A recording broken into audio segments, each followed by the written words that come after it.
Well, it's January, it's cold and flu season, but you know what? There's a few other things lurking out there that we need to talk about. So hang on, we're going to get to it all today.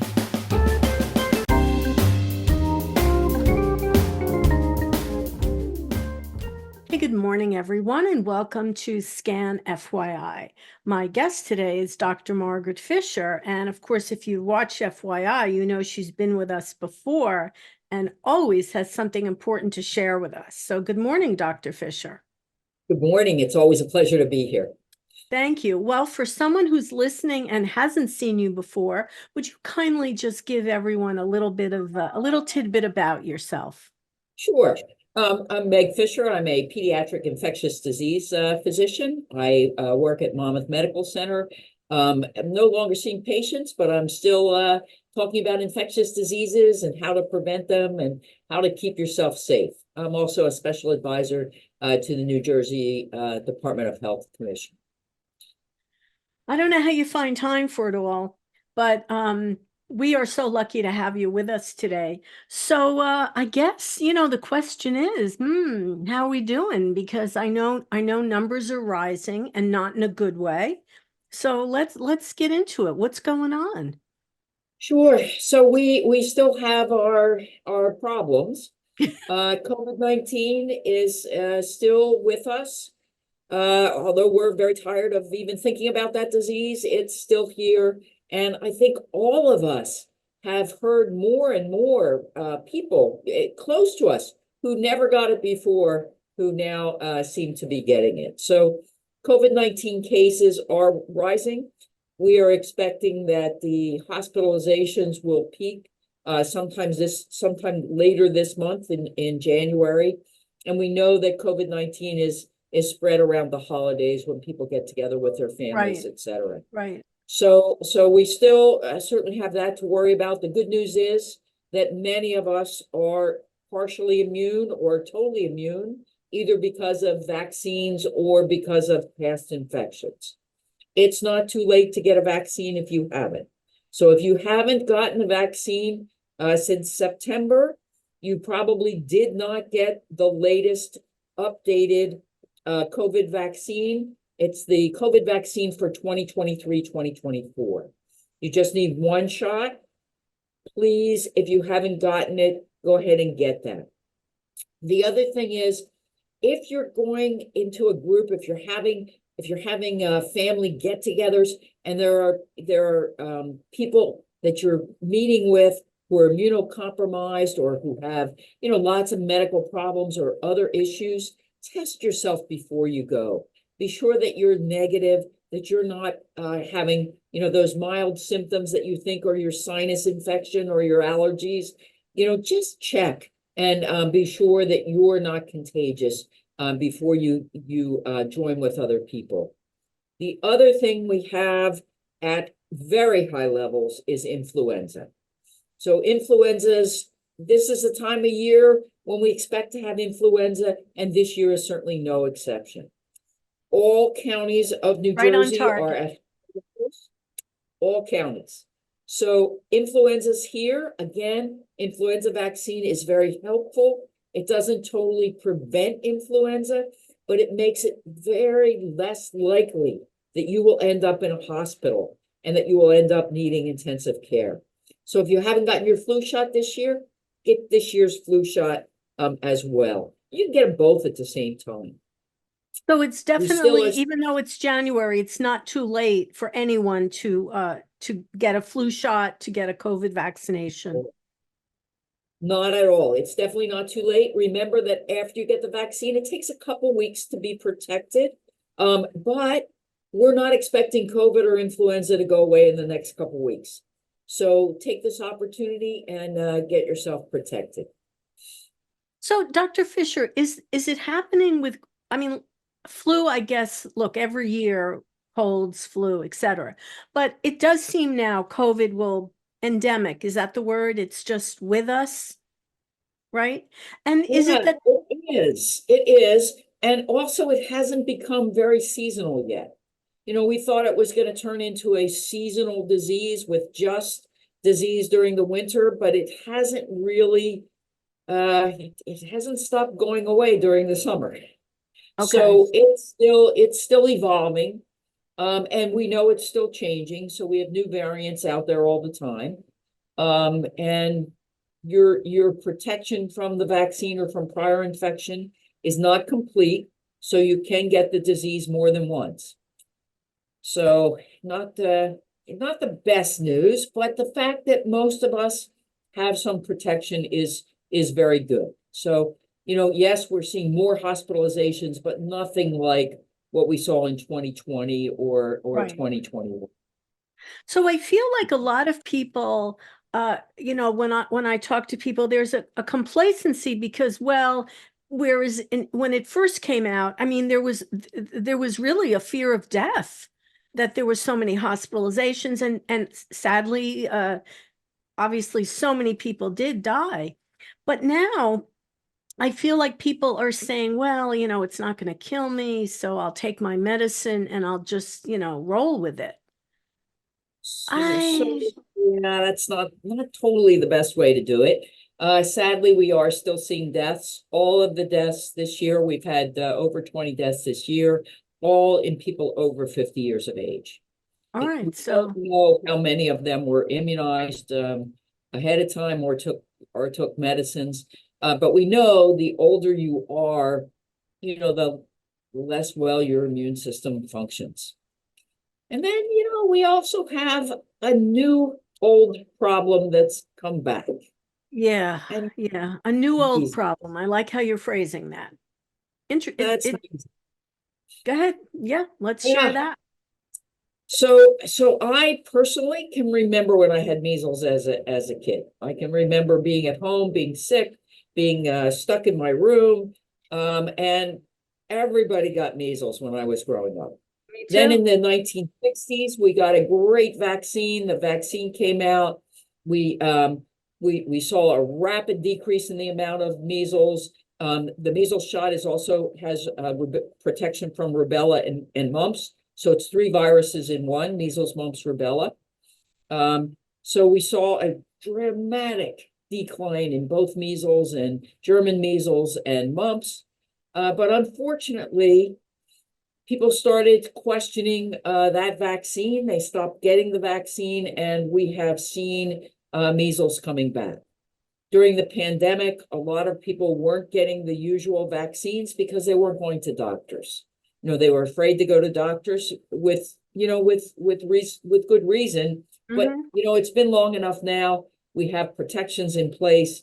We really need to get people immunized. Measles is the most contagious disease that we know.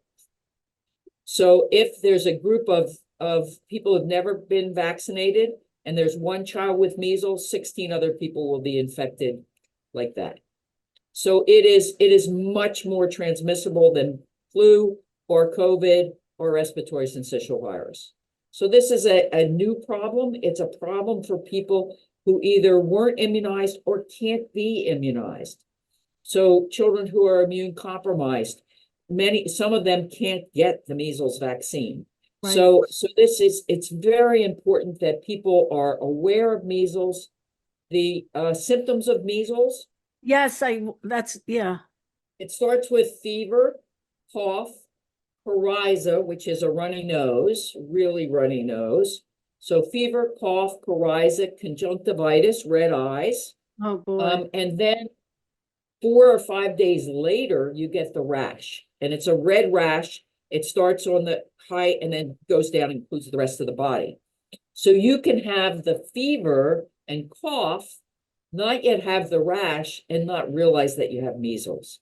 So when people are taking especially if your child wasn't able to be vaccinated or hasn't been vaccinated, if they have those symptoms, make sure that you let them, that you're not sitting in a waiting room somewhere Right. exposing other children. Because remember, we don't give the measles vaccine until a year of age, and children become susceptible by 2 to 3 months, depending on whether their parents, whether their mother had natural measles or vaccine protection. So So we really need to be adults aware. can have measles as well, right? Yes, Yes, so if you didn't get the shot when you were a child, absolutely adults can get it. There is a huge outbreak right now in the United Kingdom, over 1,600 cases of measles throughout the UK. We know that travelers to many areas of the world, not just not just under less developed countries, but also developed countries like United Kingdom, France, Germany. All of these countries have had measles outbreaks and are having measles outbreaks. So it's this is not a nice illness. We used to call it a usual childhood disease. It was a usual childhood disease, but 1 in 1,000 children get encephalitis, inflammation around the brain. Many more than that get infection in the lungs and end up being hospitalized. So not a good infection. Beware of it. Really, if you haven't been immunized or you have questions, go ahead and get immunized. If you're already immune, getting the vaccine doesn't do a thing. It certainly won't hurt you. And if you're Dr. Fisher, what is the treatment? If so, Well, what's disturbing? First of all, runny nose, etc. Those are like typical symptoms for a gazillion other things. So you might not even know what's going on till you see the rash. But then what is the treatment for measles? So it's what we call symptomatic treatment, which means Okay. we don't have an antiviral, we don't have an antimicrobial that works, that that's been proven to work. So unfortunately, the treatment is just what we call supportive care. So if a child has lung disease, we give them oxygen. If Mhm. they have the brain inflammation, we treat them if they develop seizures, and just try to keep them comfortable. But there Wow. is that, prevention here is clearly the better way to go. Measles. I remember being very sick as a kid. I had everything because there were no vaccines when I was a kid. So Nice. measles, mumps, you name it, and wouldn't wish it on anybody. Yeah, just being confined to my bedroom for what felt like forever when you were a kid, right? Yeah. Yeah, Yeah. So yeah, so I feel like I'm always pushing vaccines, but what I'm really pushing is prevention. So we prevention. want to do Yeah. all kinds of things to try to prevent the spread of disease. So those include things like washing your hands. Those now include, going back to thinking about wearing a mask. I'm now wearing my mask when I go to the grocery store, because of both not only COVID-19, but also influenza. So I So do see when I'm out and about, I do see people wearing their mask, and I totally get it. yeah, Because you know what the thing is, there's so many people out there and they're compromised, and you don't have a visual, you don't know why they're compromised. They're protecting themselves and as they should be. So and then when I hear people like, oh, why are they wearing a mask? What's the problem? Well, don't be so judgmental. You don't know what somebody else, maybe they're in chemotherapy right now. There's so many things that we don't know. We have to just let people live. right. And maybe they just don't want to get the flu. Anyone Yeah, who's there's, had the yeah. flu really doesn't want to get it again. The flu is no fun. Um, you mentioned something earlier about testing yourself for COVID if you're going to do something. So I recently had the experience. This is going back a ways, a few months already, and I did test myself again because I felt like, is it a cold or is it COVID? Now you never know. But what I found out in my closet where I must have had 20 COVID tests. There was a time where they were coming to the house, they were free, but you know what? Most of them were expired. Yeah. And I just went ahead and I got rid of them. So I do want to ask you that. We should be, if you have COVID tests like I did, we should not be we should be mindful of what's expired. That's absolutely correct. But remember that the expiration dates on many of those products were expanded. So don't just throw them out. Check to see if the expiration date was expanded. And I believe there's a website that you can use to check that out. Okay. Okay, So that's good just, to know. the other thing to remember is the federal government is now sending free kits again. So you can get 4 free tests just by going to the website and ordering tests from the federal government. You get them in within a week. They'll Yeah, come. they do come very quickly. Yeah. Yeah, yeah. So if you are out of tests, you haven't ordered your the government has given a total of 8 out per household. So if you haven't gotten your ones in the past, go ahead and order them now. You can get them free. And There I don't also are. remember, I'll put the website in the description, but I Right. just remember Googling free COVID tests and it popped right up. Absolutely. So, and you're Yeah. right, they came in like in a week, they were delivered to my door. So that's great. That part is good. Yeah. And What then what's up? Oh, one other thing to protect yourself, please, if you're not feeling well, if you're sick, stay home. If your children are sick, keep them home. That's not the time to send them to childcare or to school. We really, you right. know, that's the way things are spread around in those congregate settings. So when you're sick, when your body's telling you you don't feel well, it's trying to tell you, stay home. Protect your friends and your family and your coworkers and even your enemies. Stay home when you're sick. Well, you're going to have a lot of enemies if you go to work sick. I'll tell you that. I feel like a lot of times adults, oh, I don't want to use my sick time, and we do see people coming to work who really nobody wants to be near you. You have no business going anywhere.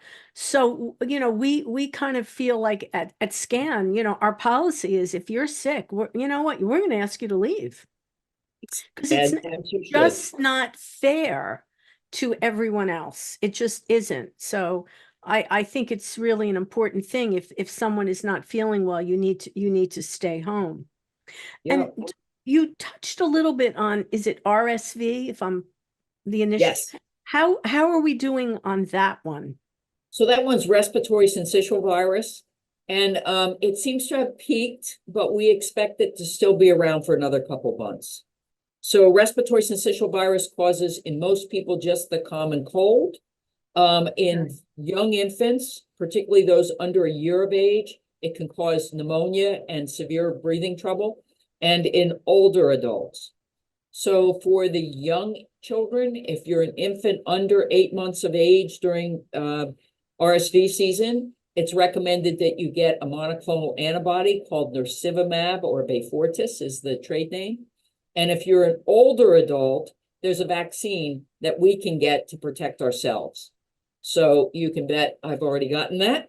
And I'm hoping not to get RSV this season. So if you Yeah. do wind up getting COVID, and again, it's out there, what should you do? So You if you tested have positive, yeah. symptoms, first of all, test.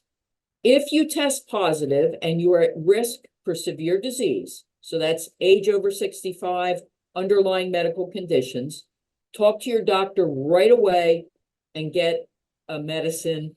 There are 3 medicines out there that are potential things you can take, but talk to your doctor about which would be the best one for you.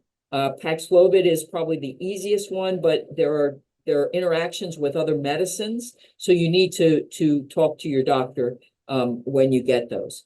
There are now what are called test to treat spots, and again, if you Google test to treat, you can find a place where you can get the test, and if you're positive, they will do a telehealth visit and actually offer you treatment. Okay. And sometimes the treatment will actually be delivered to your house.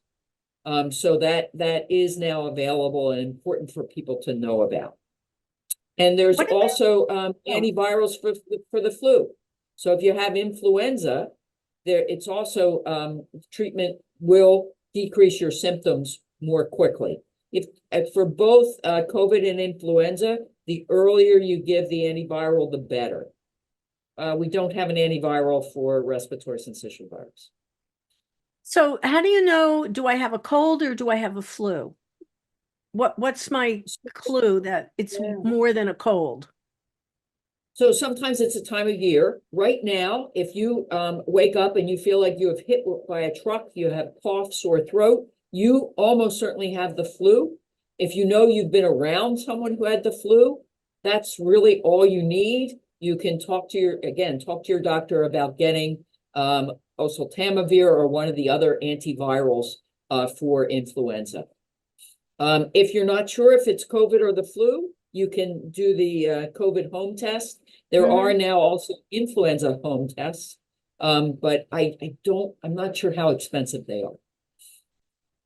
I feel like my biggest takeaway every time we speak is prevention, prevention. Do your best because nobody wants to be sick. And it's life has been disrupted by this for years and years. So I do feel like the best thing we can do is take care of ourselves. Absolutely. And the other thing we have to take care of ourselves now is this cold weather. It is, Frigid, we are dropping well below freezing. frigid. Yeah. And people need to remember when you go out, make sure your hands, you're protecting your hands, protecting your face, and watch out for the ice. There's a lot of ice Yeah, out there, there is. and particularly for people whose balance isn't as great as it used to be, you know, and you grab for a railing and it's got ice on it, it's not going to help you. So be careful, take your time. If you don't need to go out and it's icy, don't go out. There've been a lot of travel advisories now. We're watching for storm systems coming through, but it looks like we're going to have some snow in New Jersey this year, much more than we've had in the past. So be Yep. ready for it, be careful. And when it gets so cold, remember your pipes. If you have outdoor pipes, turn them off, turn off the water in those outdoor Yes, areas so that it that's doesn't right. freeze. That's right. Be Yeah. careful. This is, hopefully most people already did that in December, but if you didn't, do it now because it's gotten quite cold.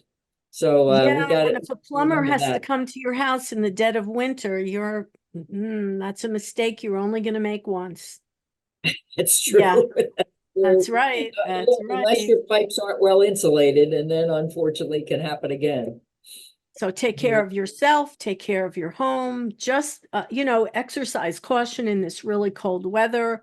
I know for Yeah, people who have respiratory issues, going out in the cold can definitely be problematic. you So bet. yeah, you're probably better off staying home where it's reasonably warm. Yep. And look in on your neighbors, be sure that you're socially connecting and looking out for them. That little bit of looking in may be the nicest thing that happened to them all day. Yeah, yeah. So, and we're learning more and more. It's so compassion is such a wonderful thing. It's not only good for the people that you're being compassionate to, but you get a benefit yourself. So you get what's called the helper's high. So it actually stimulates your parasympathetic system. It makes you feel better. It decreases burnout. I mean, it's just helping others. It just turns out to help us just as much. So I'm I into think compassion. yeah, during this very cold weather, during cold and flu season, if I could say to everyone to do one random act of kindness, I would say look in on a neighbor or a relative or a friend who you know is socially isolated and make sure that they're okay. Yeah, You bet. for sure. And take care of yourself. You bet. Yeah, we should be compassionate to Definitely. ourselves first. And that'll give us even more energy to be compassionate with others. Well, Dr. Fisher, as always, you have a lot of information. Some of it we might not like, but it's reality. Yep. It's reality. So we, of course, will check in with you again in a few more months. We'll see how we're doing. Okay. Sounds wonderful. Thank you so much and really My enjoy the pleasure. day and stay warm. So remember out there, if it's important to you, it's important to us. I'm Andrea Tarr. We'll see you next time on Scan FYI. Bye, everyone, and bye, Dr. Fisher.